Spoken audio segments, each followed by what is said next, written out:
Good morning dear students. Today we will discuss radioisotopes. Isotopes क्या होते हैं? Isotopes have the same atomic number but different atomic mass. Isotopes क्या होते हैं? जिनके atomic number तो सेम होते हैं लेकिन उनके एटॉमिक मास डिफरेंट होते हैं। जैसे यहाँ पे कार्बन का एग्जांपल है, जिसका कार्बन का जो एटॉमिक नंबर होता है वो 6 होता है और एटॉमिक वेट जो होता है, एटॉमिक मास, वो 12 होता है।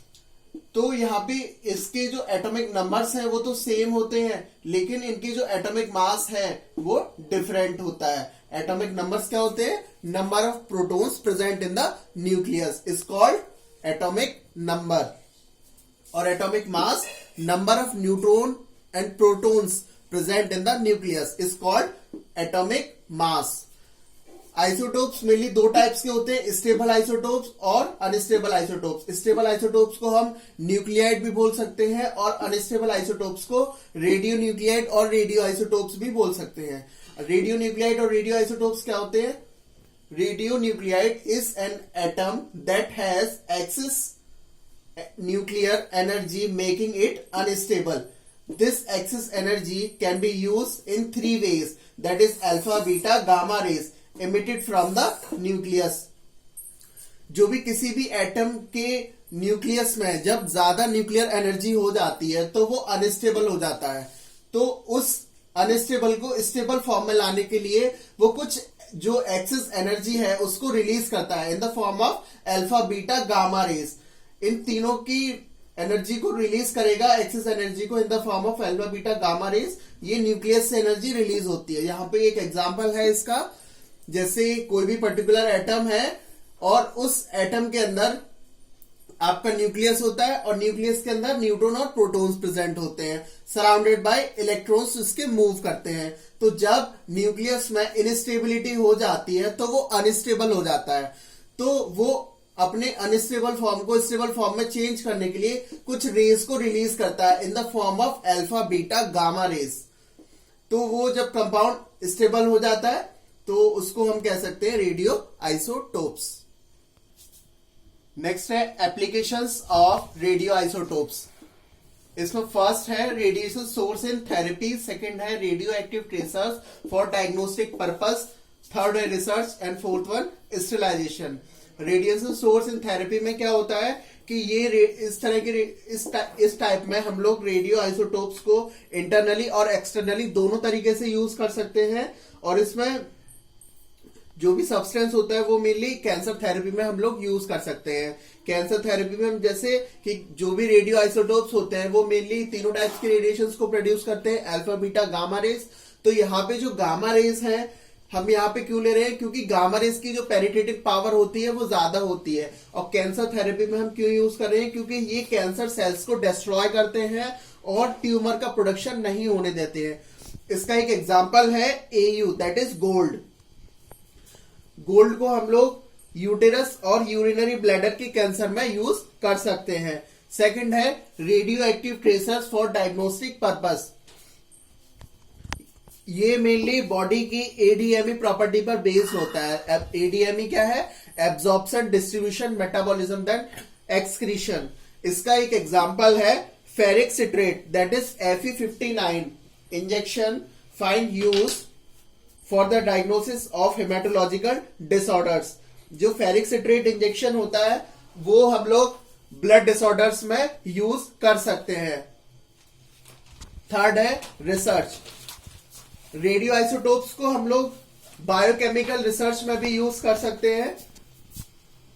रेडियो आइसोटोप्स को हम लोग बायोकेमिकल रिसर्च में भी यूज कर सकते हैं और इसको हम किसी भी ड्रग का मैकेनिज्म ऑफ एक्शन या साइट ऑफ एक्शन को पता लगाने के लिए भी हम इसका यूज कर सकते हैं। नेक्स्ट है स्टेरिलाइजेशन। स्टेरिलाइजेशन में क्या है कि जो रेडिएशन स्टेरिलाइजेशन होता है वो मेनली हीट लेबल ड्रग्स के लिए होता है। हीट लेबल ड्रग्स जैसे हार्मोन्स हैं, विटामिन्स हैं, एंटीबायोटिक्स हैं, सर्जिकल ड्रेसिंग्स हैं और डिस्पोजेबल सिरिंज है।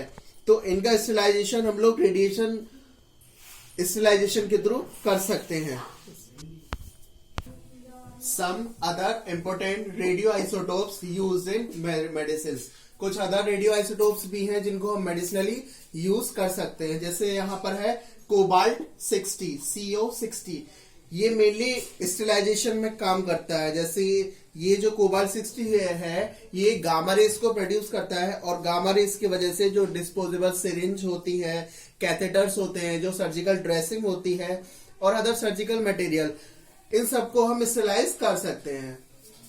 नेक्स्ट है कैल्शियम और Ca44। कैल्शियम 64 को हम लोग कैल्शियम 44 को हम लोग बोन के स्ट्रक्चर को डिटरमाइन करने के लिए और बोन कार्सिनोमा यानी कि बोन के कार्सिनोमा के ट्रीटमेंट में हम यूज कर सकते हैं। बोन के कैंसर में भी इसको यूज कर सकते हैं। नेक्स्ट है आयरन Fe59। आयरन जो होता है वो मेनली बीटा पार्टिकल्स को इमिट करता है और ये रेड सेल लाइफ स्पैन को डिटरमाइन करने के लिए यूज किया जाता है। जो रेड सेल्स की लाइफ स्पैन होती है उसको डिटरमाइन करने के लिए हम Fe59 का यूज करते हैं। नेक्स्ट है सोडियम 13 एंड सोडियम 15। इसको मेनली अमाइनो एसिड और प्रोटीन मेटाबॉलिज्म के इन्वेस्टिगेशन में हम लोग यूज करते हैं। सोडियम 13 और सोडियम 15 को हम अमाइनो एसिड और प्रोटीन के मेटाबॉलिज्म को इन्वेस्टिगेट करने के लिए यूज करते हैं। नेक्स्ट है साइनोकोबालामिन। साइनोकोबालामिन को हम लोग पर्नीसियस एनीमिया को डायग्नोस करने के लिए यूज करते हैं। पर्नीसियस एनीमिया क्या है? Pernicious anaemia is a deficiency of RBCs caused by lack of vitamin B12 in blood। जो पर्नीसियस एनीमिया है वो क्या है? आरबीसीज का कमी। आरबीसीज की कमी किस वजह से हो सकती है? विटामिन B12 की वजह से। अगर विटामिन B12 का लेवल आपके ब्लड में कम हो जाता है तो आरबीसीज काउंट जो है वो भी डिक्रीज हो जाती है। नेक्स्ट है सोडियम 22 और सोडियम 24। सोडियम 22 और सोडियम 24 को हम लोग एक्स्ट्रा सेलुलर फ्लूइड को एस्टिमेट करने के लिए यूज करते हैं। Handling and storage of radio active material. हम अपने रेडियो आइसोटोप्स को या रेडियो एक्टिव मटेरियल्स को कैसे हैंडल आउट करेंगे और कहां उसको स्टोर करेंगे। इसमें फर्स्ट पॉइंट है pipette operated by mouth should not be employed. जो भी रेडियो एक्टिव मटेरियल है उसको आपको माउथ से पिपेट आउट नहीं करना है।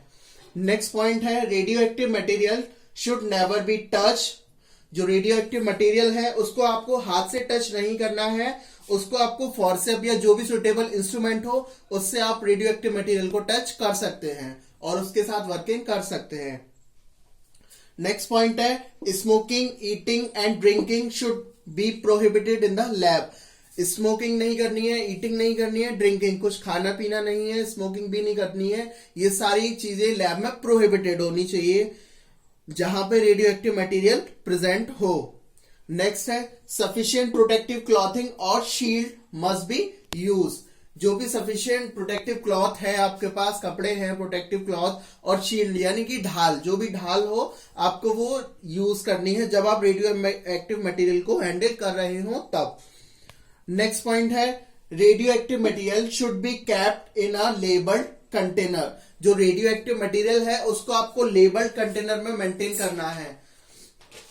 नेक्स्ट पॉइंट है एरिया शुड बी मॉनिटर्ड। जहां पे आपके रेडियो एक्टिव सब्सटेंस और रेडियो एक्टिव मटेरियल रखे हुए हो उस एरिया को आपको टाइम टू टाइम मॉनिटर करना है, टाइम टू टाइम चेक करना है।